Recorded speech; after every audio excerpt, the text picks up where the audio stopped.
Рахмат. Кийинки сөз суроо берүү үчүн Ташиев Шайырбек Кыдыршаевичке берилет. Исхак Абсаматович, куттуктайм сизди, комиссиянын жетекчиси болупсуз. Бирок жана өзүңүз айтып атасыз го башында элечи. Өксүк өзүн алат деп эле Масалиев үчүн дей бербең.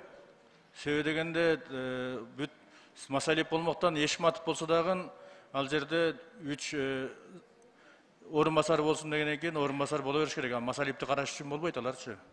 20 мүчө болуп аткандан кийин ошо 3 болгон жакшы болот да. Анан кийин дагы бир маселе сизге суроо. Өткөндө бир жанагы жыйын болуп комитеттин.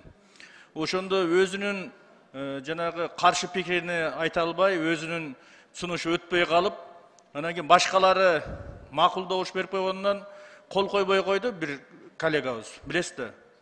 Кийин ушул комиссиянын аягында сиз дагы кол койбой жүрбөйсүзбү анан? Мен түшүнбөдүм. Ким каршы чыкты, ким кол койбой койду?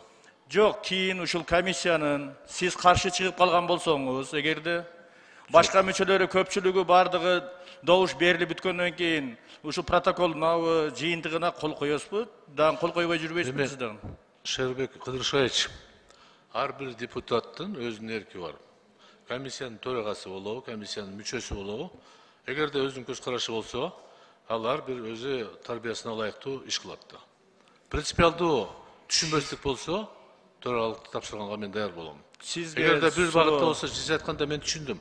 Комиссия көпчүлүк ушундай чечим туура деп тапса, мен ал чечимди окуп бергенге милдеттүү болом.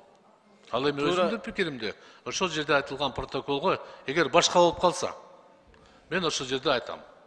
Ал жерде макул болобу, же болбосо каршы болобу, көпчүлүк добуш берилгенден кийин комиссиянын төрагасы катары сиз кол койгонго уктуусуз да, милдеттүүсүз дагы.